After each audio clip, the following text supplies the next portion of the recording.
So in this video today, I want to tell you how much it really costs in 2025 to relocate from Nigeria to Canada, or mostly from any part of Africa to Canada. And I'm going to be telling you this in details, like everything you need to know, nothing hidden, even up to the point of landing here in Canada and how much rent is. Let's get into the video of the day.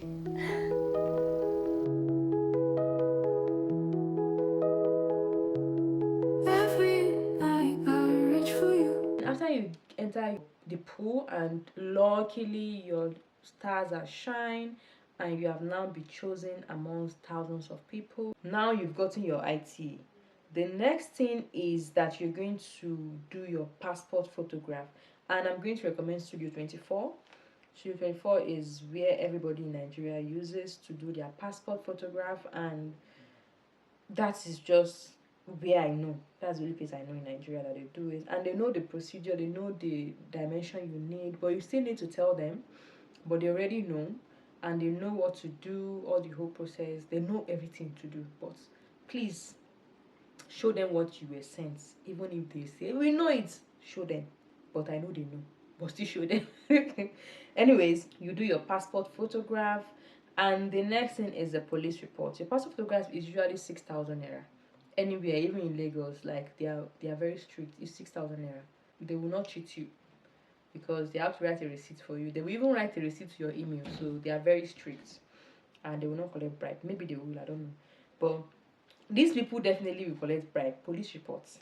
So the amount on the website is 30,000. Actually, it is 30,000, but they will collect bribe of 5 to 10k. So you have to factor that in, or you just do like my husband and don't give them any bribe. He didn't give them, but I gave them 10,000 naira because I was so generous then. No, I was a fool. I was not generous. I was a fool. I thought it was a normal procedure because what they told me, Nigerian police, after I got there, they told me, okay, welcome, but do you know that you have to pay 10k when you get here? I was like, oh, oops, I didn't know about that. They're like, no, you have to pay 10k. So I paid it without knowing. I didn't know that was a bribe. They didn't even collect it like a bribe. They collected it as if it was their right. So I gave them. I'm so sorry, the sound will sound a little bit different. I just noticed that I was not using my microphone. I just plugged it in. And the next thing after those people that must collect bribe is medical. For medical, they will not collect bribe. And in Nigeria, we have two people that do the medicals, the Q Life and the IOM. The Q Life is cheaper than the IOM. But if you are in the north and you have to rely on just Abuja, there is no Q Life in Abuja, it's just IOM, so you don't have a choice. So guys, I checked and checked. I could not get a specific price for this Q Life and IOM, but if I later get it, I'm going to put it on the screen. But just for you guys to know, Q Life is a little bit cheaper. It's not a little bit cheap, it's quite a lot cheaper than IOM. But I've said it again, if you're in the north or you have to rely on Abuja, they only have IOM in Abuja, no Q Life, so you have to do it with IOM. So the next thing is biometrics. Biometrics is 85 Canadian dollars. So the amount of money that Canadian dollar is on that particular day will determine what this price will be. So they will tell you actually how much it is on the website. So it will be the official conversion rate, and you just convert and you pay, and you'll be given a date to come for the biometrics. It's very easy. It will take like 5 to 10 minutes. It's a very, very easy process. However, let me tell you guys about the medical. The medical is not a fast process. It is very long. You can spend the whole day there, so be prepared. You might be lucky to go very early and you will not spend a long time, but if you go around 10, your whole day will be spent there. Let me just tell you, that's the truth. The next thing is a proof of fund. The proof of fund can be given in two ways. It's either your money has been in your account for 6 months, or you'll be given, like, you go through a process of gift of deed. That was what I went through, and the money was sent from my brother to my account. And for proof of fund, if you are just a family of one, it is 14,690 as of today, Canadian dollar. Everything here is Canadian dollar. For a family of two, usually you and your spouse, 18,288. For a family of three, two spouse, like husband and wife and their kid, 22,483. For a family of four, usually two parents and two children, 27,297 Canadian dollars. So you have to know that. For the gift of deed, it's just like I've explained this in the previous video. I'm going to link it up here, but just like somebody in your nuclear family, it has to be your nuclear family. Either your parents, your two parents, or your siblings, and those people must be above the age of 18 to be able to do that for you. So they just send the money to your account, and then you print your statement of accounts, and then there's a process you follow with the lawyers. The lawyers know what to do. Then you go to court. They know what to do. Just tell them what you want to do and they will do all of it for you. I explained this process pretty much in the video I'm going to be tagging up here. So please go and check it out so that they will not buy you. The next thing you're going to be paying for is what we call the processing fee. It is usually 850 Canadian dollar. No bargaining, nothing. It is a fixed fee that you must pay. You either choose to pay the processing fee with the rights of permanent residence fee together, and together they're going to be like 1,365 Canadian dollar, or you choose to pay just your processing fee, which is $850. Then when you get your your passport request, you now pay your RPRF, which is 515 Canadian dollar. But personally, I would advise that you pay everything at once. But if you don't have it, you can leave it. But if I am advising, I will advise that you pay everything when you are asked to pay for the processing fee. Just pay everything. If you have a spouse, you're going to have to pay the same amount for your spouse too. However, for your child, you're going to be paying 230 Canadian dollars.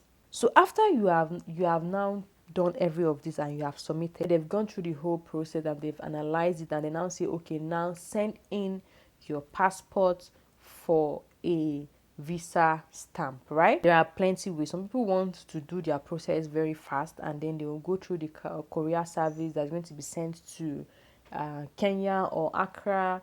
They just want a faster process. They pay an extra amount of money for that, which I don't know. However, if you want to go through the normal process, one that is not like fasting up or anything, like just the normal one, you're going to pay it's just like a transport fee. I'll put the specific price on the screen, and that's everything you're going to be paying. You're not going to be paying for anything to be rushed. That's just the price you're going to be paying. It's like less than 40K. It's not a small money, but when you add everything together that I've been saying since, you know it's not a small money. But if you are not rushing to come to Canada, why do you want to pay extra money for it to be fastened up? That's just the whole thing. You don't need to rush it. If you're already sure that you're coming to Canada, take your time. Enjoy Nigeria. You miss Nigeria when you get here. So yeah, I've not missed Nigeria anyways. So after that, you can start thinking about your flight tickets. Flights, you have to search, except you have extra money that you're willing to take business class on a British Airway and enjoy yourself. If you don't have such money, you have to really search. You will search for the cheapest airline, search for the cheapest day. Like when you search for the airline that is the cheapest, now you have to start searching for days that are cheaper. Do you get, like, let's take for instance, many people say Qatar Airways and Ethiopian Airways are quite cheap. So when you now check those websites, you now start checking what days are cheaper than what days. So those are the days that I would advise you choose, except you have extra money you want to spend and you don't mind the cost. Now the house rent. I can't really say much about house rent because every province is different, like different from province to province. If you're coming to Alberta now, well, they said Calgary is a little bit more expensive than Edmonton. I've never been to Calgary, so I don't know. I don't have anybody there to compare, but they said that. So if you're coming to Edmonton, for instance, I would advise, if you're just a single person, like, don't go for the too expensive houses as you get there. Just try to get the barest minimum while you are getting what you want.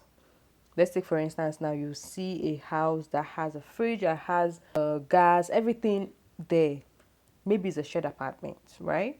And you do not have the liberty to have preference of choosing, because if you're in Nigeria, it's very hard for you to get a house here. I'm going to make a video on how we got our house before we landed, but it's not easy to get a house before you land. So I would advise that you actually just take whatever you get that is the cheapest one, and when you get here, you settle down, you can go around and check and look for houses that you prefer. Then at that point, you can see what you want by yourself, decide on what you want, and then you pay for what you actually want. I'm just saying, when you are coming, don't be so pressed on, I want this, I want a house with big garage, you might actually see these pictures, and when you get there, you don't even like them as much as you like them in the pictures. So especially when you are coming alone, yeah, you can do that. But when you're coming with family, especially when you have children, you have to put in a little bit more effort to get something that you guys can manage for at least 6 months to a year before you can even think of changing houses, because moving from one place to another with kids is a lot. But I would just say, if you're coming alone, look for a house that is within the price range of 500 to 1,000, so that it will not be too much for you. 500 to 1,000. Usually, if you're looking for a house from 500 to 1,000, from 500, you know that it has to be a shared apartment. Yeah, it has to be like a shared apartment. So you can manage from that. But if you are coming with family, you can look for your own convenience, search and get something that will be suitable for your family. And that's just everything about this. I'm going to be putting the total amount on the screen. As you guys can see, I'm not really prepared for this video, so I wasn't really prepared for this video, but I'm just going to be putting everything, the price of each one, and then the total amount that's going to cost you to relocate from Nigeria to Canada using the express entry route. So that is everything about this video. And I just want to say, most people don't have this money stored somewhere, right? So you have to start something. Because you don't have this money just lying around and waiting for you to use it, start the process. Get into the pool. All you need to get into the pool is less than $1 million, right? Get that, get into the pool. If you're lucky they get you, you will know how. We're Nigerians, we know how to do all these things. Like, we never give up. So just get into the pool. I have not gotten a job. We are here managing, but I can tell you, this side of the world is better. So all you have to do is get a job, and you will understand what I'm saying. It is better here. So when we get a job, I will tell you again that this part of the world is the best. Wait for that statement. So that is just everything I have to say. I'm just going to encourage you, start somewhere, get into the pool, and everything will get better. And yeah, that's just it. See you guys in the next one. I hope you guys love this one, and don't forget to subscribe. I always forget to say these things. Subscribe. Tell a friend to tell a friend, and bye guys.